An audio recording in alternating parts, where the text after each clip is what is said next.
Maharashtra DCM ನಿಧನಕ್ಕೆ BJP ರಾಜ್ಯಾಧ್ಯಕ್ಷ ಸಂತಾಪವನ್ನು ಸೂಚಿಸಿದ್ದಾರೆ. ಅಜಿತ್ ಪವಾರ್ ಅವರು ವಿಮಾನ ದುರಂತದಲ್ಲಿ ದುರ್ಮರಣವನ್ನಪ್ಪಿದ್ದಾರೆ.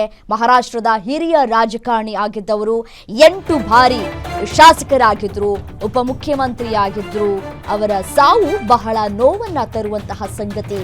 ಆ ನೋವು ತಡೆಯೋ ಶಕ್ತಿ ಬೆಂಬಲಿಗರಿಗೆ ದೇವರು ನೀಡಲಿ ಅಂತ ಹೇಳಿ ಬಿಜೆಪಿ ರಾಜ್ಯಾಧ್ಯಕ್ಷ ಬಿವೈ ವಿಜಯೇಂದ್ರ ಹೇಳಿಕೆಯನ್ನ ಕೊಟ್ಟಿದ್ದಾರೆ. ರಾಜಕೀಯ ಗಣ್ಯರು ಕೂಡ ಸಂತಾಪವನ್ನ ಸೂಚಿಸ್ತಾ ಇದ್ದಾರೆ.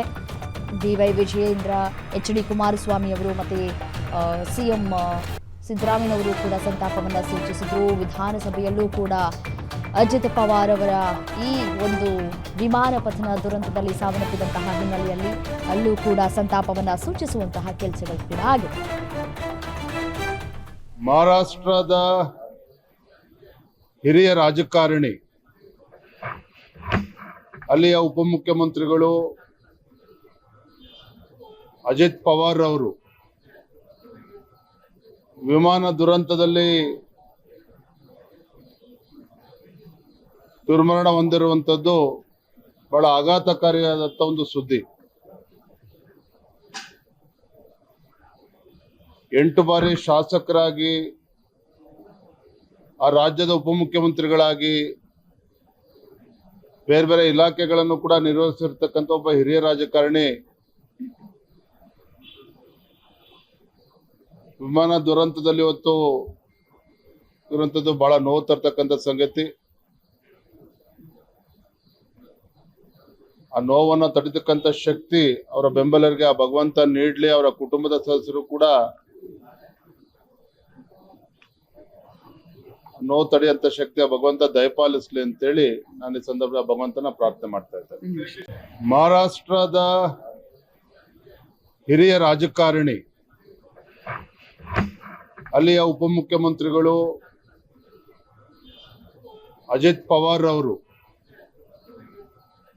ವಿಮಾನ ದುರಂತದಲ್ಲಿ ದುರ್ಮರಣ ಹೊಂದಿರುವಂಥದ್ದು ಬಹಳ ಆಘಾತಕಾರಿಯಾದಂಥ ಒಂದು ಸುದ್ದಿ. 8 ಬಾರಿ ಶಾಸಕರಾಗಿ, ಆ ರಾಜ್ಯದ ಉಪಮುಖ್ಯಮಂತ್ರಿಗಳಾಗಿ, ಬೇರೆ ಬೇರೆ ಇಲಾಖೆಗಳನ್ನು ಕೂಡ ನಿರ್ವಹಿಸಿರ್ತಕ್ಕಂಥ ಒಬ್ಬ ಹಿರಿಯ ರಾಜಕಾರಣಿ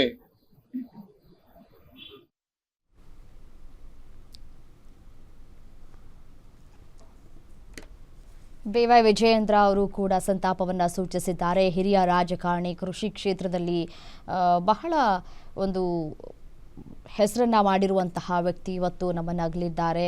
ವಿಮಾನ ಪತನದಲ್ಲಿ ಈ ಅಗಲಿರುವಂತಹ ಹಿನ್ನೆಲೆಯಲ್ಲಿ ಅವರ ಕಾರ್ಯಕರ್ತರಿಗೆ ಆ ಒಂದು ಶಕ್ತಿ ತುಂಬುವಂತಹ ಕೆಲಸ ಆಗಲಿ ಅನ್ನುವಂತಹ ಮಾತುಗಳನ್ನಾಡಿದ್ರು. ಮತ್ತು GMC ಆಸ್ಪತ್ರೆ ಬಾರಾಮತಿಯ ದೃಶ್ಯಾವಳಿಗಳನ್ನು ಗಮನಿಸ್ತಾ ಇದ್ದೀರಿ.